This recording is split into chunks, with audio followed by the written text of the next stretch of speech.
So good morning, everybody. We're going to try an experiment today. Bob Lubrin had a very good idea, which I think is a very good idea, and he thinks it's a very good idea. So that makes, two of us, that in addition to offering to do Kaddish at the end of our time together, that maybe we should consider doing a Mishaberach and bring to mind people who we are sending healing energy to and who are in our hearts. So he and I have not conferred. We've just exchanged a couple of emails. But what I'm going to suggest is that that's how we start.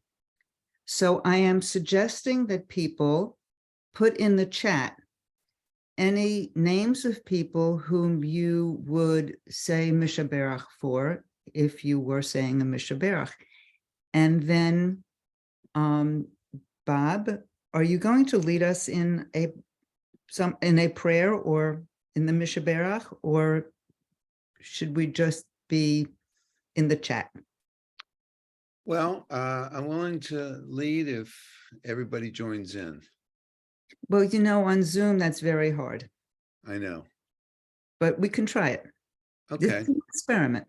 I did a lot of research and found there are two primary versions. One is Chabad, which is a separate one for men and women, and then there's a Debbie Friedman version. And I think there are two stanzas, and I thought we would just do one. Okay, and do you have that we can put on the screen? Yeah, I don't know how to do that. I mean, I printed it out, so I don't know how to screen share. Okay. Well, you don't have the ability until I give it to you. Well, even if you gave it to me, I don't know how to do it. Okay, so if we decide that we're going to go with this in the future, you'll email it to me and I'll post it. I'll screen. Yeah, Okay. How about that? But we'll just take a moment now for people to put names in the chat if they choose to. That's entirely your call. And we can all see who we're thinking about.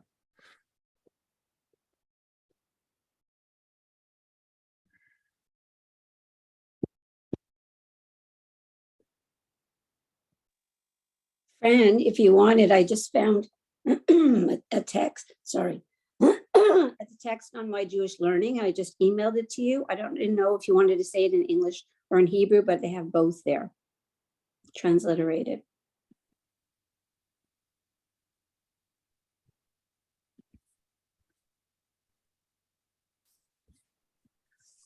That's going to be too hard for me to deal with right now. Okay. So,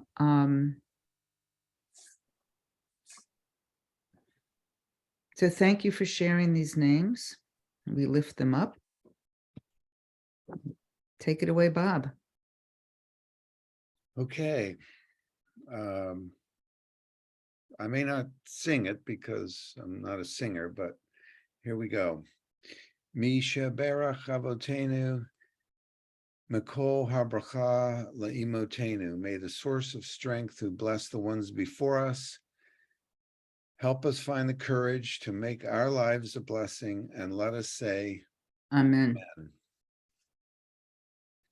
Mishaberach Imotenu, Makor Habracha La'avotenu. Bless those in need of healing with Refuah Shlema, the renewal of body, the renewal of spirit, and let us say, Amen. Amen.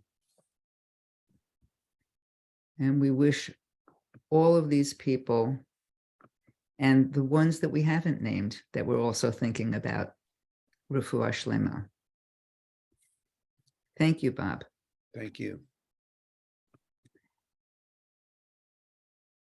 And now we'll just spend a minute or two settling, gathering ourselves, appreciating that we're here,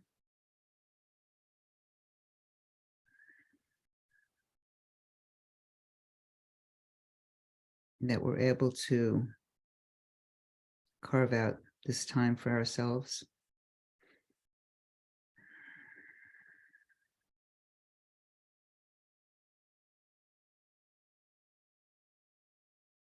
and feeling supported wherever it is that we're sitting.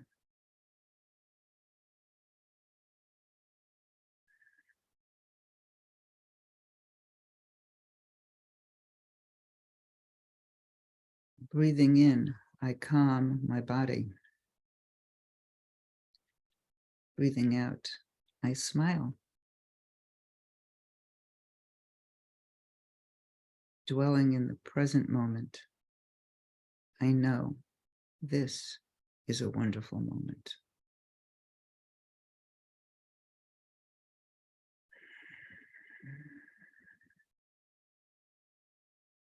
So this week's Parsha is Yitro. And in the Parsha, Moses' father-in-law, Jethro, comes to Moses, bringing Moses' wife and 2 sons. And they have a conversation. And in that conversation, Jethro offers Moses some advice about how to delegate responsibility. It's very wise advice, I might say. We also have the people arriving at Mount Sinai this week and doing their preparations for the divine revelation that's to come.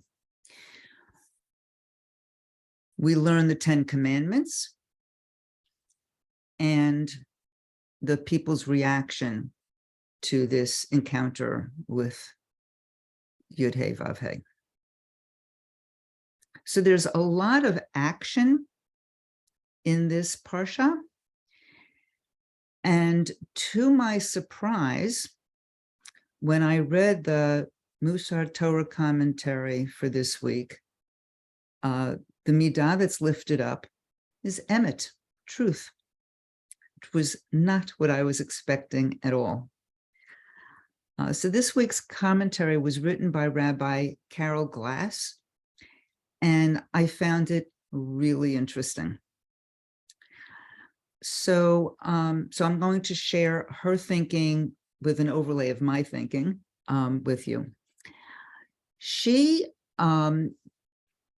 talks about emet in a way that's a bit expanded from the way I've always thought about truth.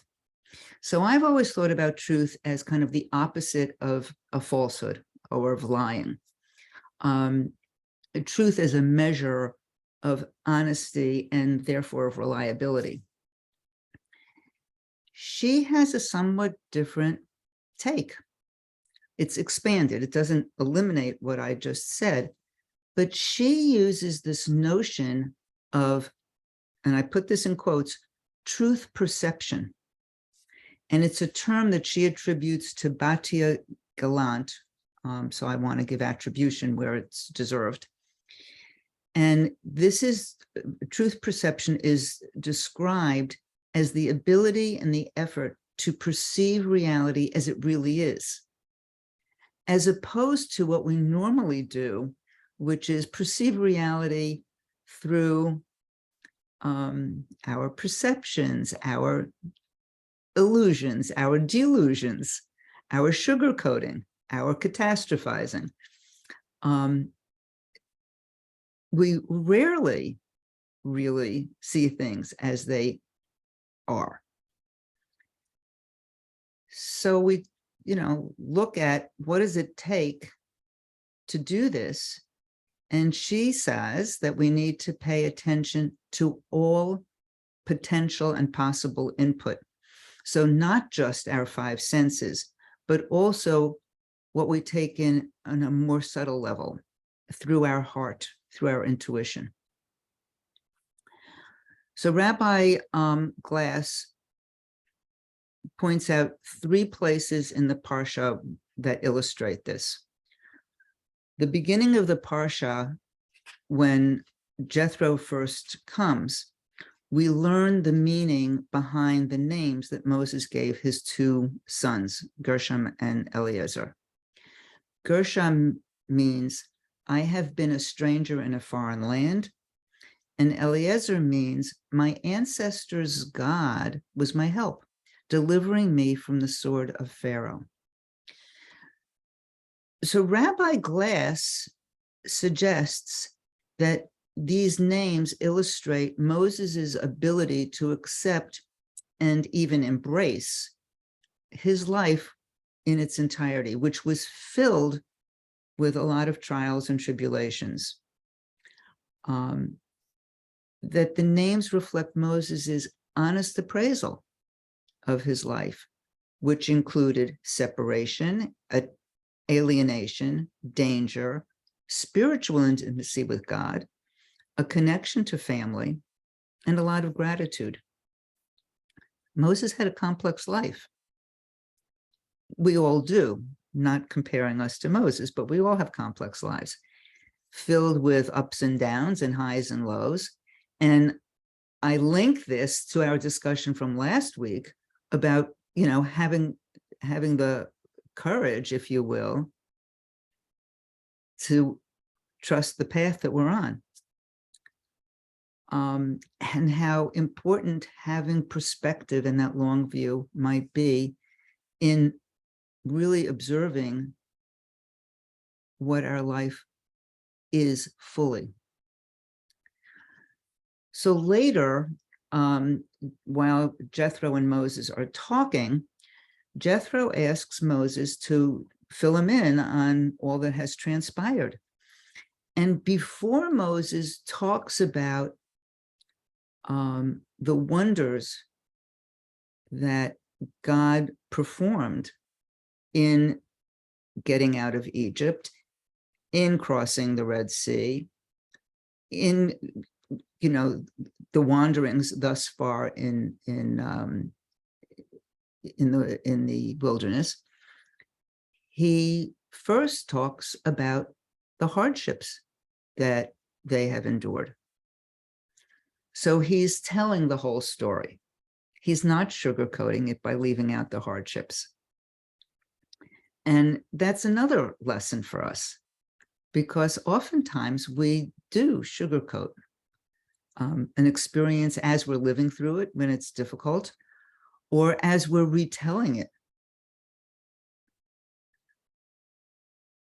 And it kind of points out that maybe when we're experiencing things going easily, the things are good for us, maybe we should take some time to be aware of the possible losses, either that may have been the impetus for this benefit to us or this good thing, or that might be fallout from what we're experiencing. So a thought. And then her third example occurs during the portion of the Parsha where we read the 10 Commandments. And we read in chapter 20, verse 13, "You shall not bear false witness against your neighbor." So clearly, we're being instructed to tell the truth, the whole truth, and not to be selective. Rabbi Glass points out that the word emet is made up of 3 letters, Aleph, Mem, Tav. Aleph is the first letter of the alphabet, Mem is the exact middle of the alphabet, and Tav is the last letter of the alphabet. So emet should cover everything from A to Z, or from Aleph to Tav, the good, the bad, the ugly, the indifferent, absolutely everything.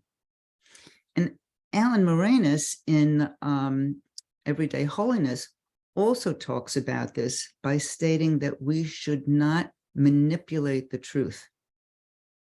That's his phrase, manipulate the truth.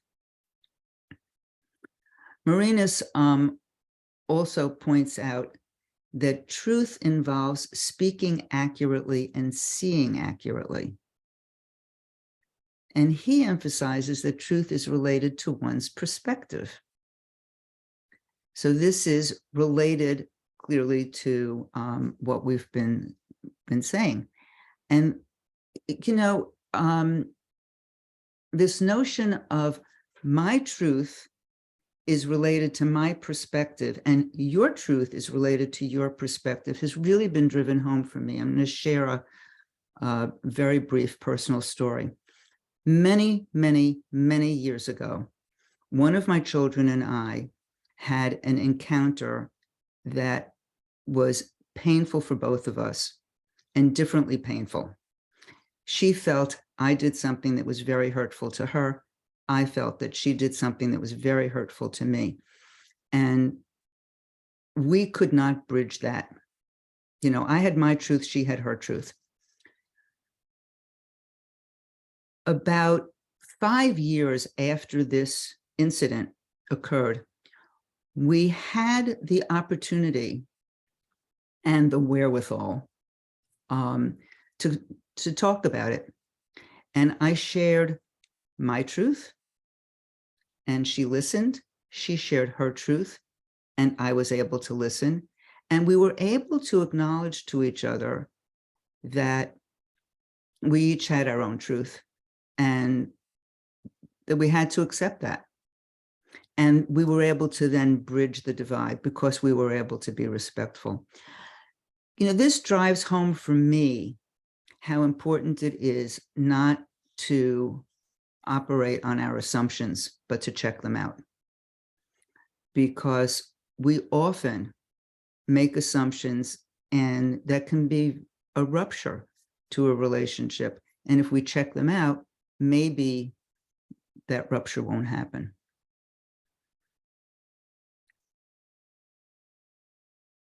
So this whole notion of truth perception really is, I think, very, very important.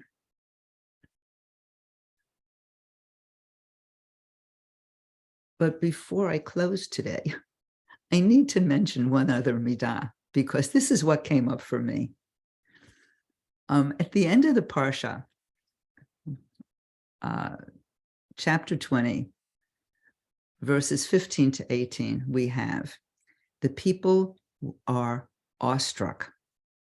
They witness the thunder and lightning, the blare of the horn, and the mountain smoking. And when the people saw it, they fell back and stood at a distance. You speak to us, they said to Moses, and we will obey. But let not God speak to us, lest we die. So the people remained at a distance while Moses approached the thick cloud where God was. So awe is clearly another midah that we could be considering today. And in most classical descriptions of awe, there's a measure of fear involved.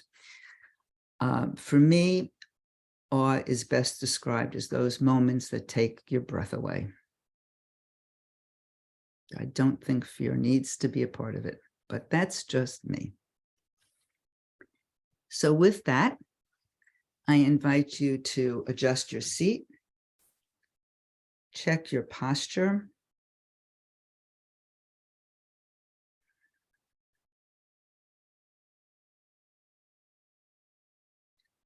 and take a couple of cleansing breaths,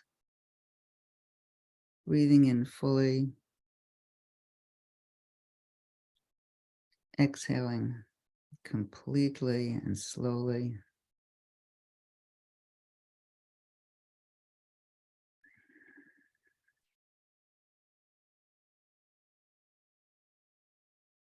Sitting in a regal position.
I invite you to begin to deepen your breath and begin to let your attention come back to the room slowly, slowly. If your eyes have been closed, you may open them in your own time, at your own pace. And while we're coming back to the room, I'm going to read The Place Where We Are Right by Yehuda Amichai. From the place where we are right, flowers will never grow in the spring. The place where we are right is hard and trampled like a yard. But doubts and loves dig up the world like a mole, a plow. And a whisper will be heard in the place where the ruined house once stood.